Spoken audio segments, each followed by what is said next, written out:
Бишкек шаарынын мэри Айбек Жунушалиевдин тапшырмасынын алкагында Мадина базарында көрүктөндүрүү жана санитардык өрт коопсуздугу боюнча талаптарга ылайык келтирүү рейдтик иш-чаралары өткөрүлдү. Иш-чаранын жүрүшүндө мэрдин орун басары Рамис Алиев чарба субъектилеринин ишмердүүлүгүн мыйзам чегинде жүргүзүүсүнүн маанилүүлүгүн белгиледи. Коомдук тамактануучу жайларда бир катар мыйзам бузуулар аныкталып, Бишкек шаарынын МСЭКнат санитардык эпидемиологиялык нормаларды сактоо боюнча рейдтик иш-чараларды өткөрүү тапшырмасы берилди. Муниципалдык инспекцияга күн сайын көрүктөндүрүү жана санитардык нормаларды сактоо боюнча рейдтерди өткөрүп туруу, тиешелүү чараларды көрүү милдети жүктөлдү. Ошону менен бирге базардагы соодагерлерге ар дүйшөмбү күнү санитардык күн өткөрүү сунушталды. Инспекциянын жыйынтыгында тиешелүү шаардык кызматтарга базар аймагында тартип орнотуу боюнча бир катар тапшырмалар берилди.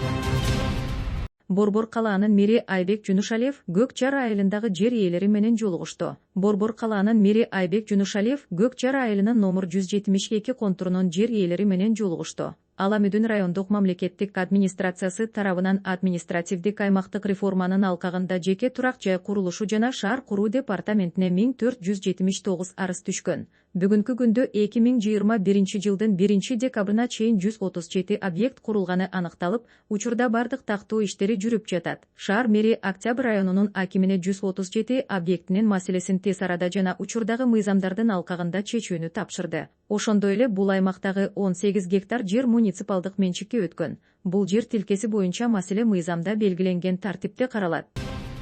Жол кыймылына убактылуу чектөө. Бишкекте оор жүк ташуучу унааларга рейд жүргүзүлүүдө. Бишкек шаарынын мэриясынын номер 80 буйругуна ылайык муниципалдык автожолдордун коопсуздугун камсыздоо жана пайдалануу мөөнөтүн жогорулатуу максатында абанын температурасы 28 градус жана андан жогору болгон 18 тоннадан ашык оор жүк ташуучу унаалардын кыймылына чектөө киргизүү боюнча рейдтер жүргүзүлүүдө. Алсак, Ауызов көчөсүн бойлой салмак габариттик көзөмөл Бишкек шаарынын мэриясынын муниципалдык инспекциясы тарабынан патрулдук милиция кызматынын кызматкерлери менен биргеликте жүргүзүлдү. Салмагы 18 тоннадан ашкан 12 унаанын айдоочулары тарабынан убактылуу чектөөлөр сакталган эмес. Мыйзамдын талаптарын бузгандыгы үчүн муниципалдык инспекция тарабынан Кыргыз Республикасынын укук бузуулар жөнүндө кодексинин 434-беренесинин 1-бөлүгүнө ылайык 12 протокол түзүлгөн. Оор жүк ташуучу унаалардын кыймылына убактылуу чектөө жолдордун коопсуздугун камсыздоо жана пайдалануу мөөнөтүн жогорулатуу максатында кабыл алынган. Саат 10:00-дөн 19:00-га чейин абанын температурасы 28 градус жана андан жогору болгондо жүк ташуучу унаалардын жүрүшүнө тыюу салынат.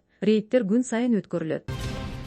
Бишкектиктер кайрадан электр жарыгы менен суунун үзгүлтүккө учурашына арызданууда. Бишкектиктер электр жарыгынын үзгүлтүккө учурашы боюнча массалык түрдө арызданууда. Социалдык тармактарда жарандар электр жарыгы күтүүсүздөн өчүрүлүп, бир нече мүнөттөн кийин кайра күйгүзүлгөнүн жазып жатышат. Айрым аймактарда электр энергиянын кескен жогорулашы катталган. Жаш гвардиядагы калкты тейлөө борборунда да күтүүсүздөн электр жарыгы өчүп, кайра күйгөн.